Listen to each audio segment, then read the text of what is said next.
नमस्कार दोस्तों, आपका स्वागत है आपकी यूट्यूब चैनल स्टेनोग्राफी मास्टर की ओपी शुक्ला बुक की डिक्टेशन सीरीज़ में। गति 100 शब्द प्रति मिनट से डिक्टेशन स्टार्ट होगी 5 सेकंड पश्चात।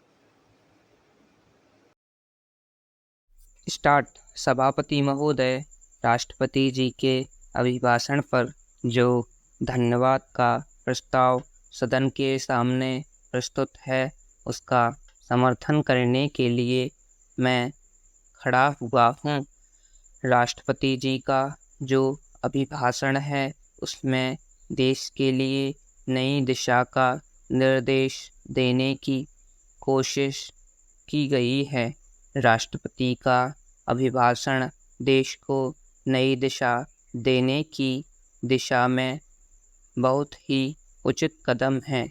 पहला है समाज का अत्यंत गरीब वर्ग, जिसे हरिजन और आदिवासी कहते हैं, उसकी आर्थिक दशा सुधारने के लिए पूरी कोशिश की गई है। दूसरा है महंगाई रोकने के लिए ठोस कदम का उठाना। और तीसरा है जनता पार्टी की पैदा की गई स्थितियों को पूर्ण रूप से समाप्त कर शांति स्थापित करना। चौथा है आर्थिक स्थिति को मजबूत करना। पांचवा है किसानों की हालत सुधारने के लिए योजना बनाना।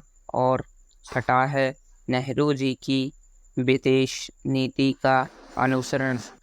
इन 6 भागों में राष्ट्रपति के अभिभाषण को बांट देंगे तो देखें कि इससे अच्छा दिशा निर्देश और दिया ही नहीं जा सकता था।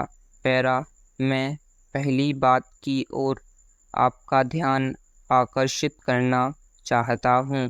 आज समाज का गरीब वर्ग, जिसे हरिजन और आदिवासी कहते हैं, उसकी आर्थिक स्थिति काफ़ी गिरी हुई है। आज आप उस गांव में जाएं जहां हरिजन और आदिवासी रहते हैं, तो उसकी आर्थिक दशा और उनका रहन सहन देखकर आप यह महसूस करेंगे कि यह तो आदमी के रहने के घर नहीं हैं, बल्कि पशु के रहने का घर है।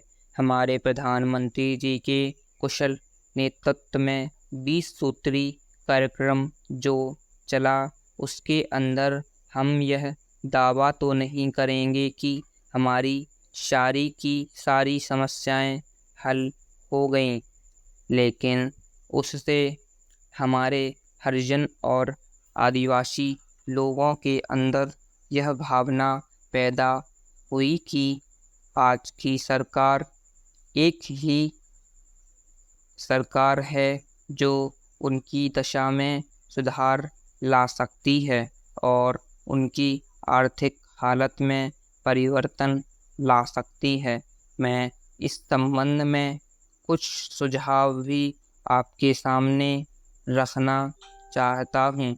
आप जानते हैं कि 20 सूत्री कार्यक्रम के अंतर्गत हरिजन और आदिवासी को कुछ ज़मीन दी गई थी, परंतु लोकदल तथा अन्य सरकार के ज़माने में उनकी वह ज़मीन जो उनसे छीन ली गई थी, उनको फिर से उस पर बसाने की कोशिश की जाए।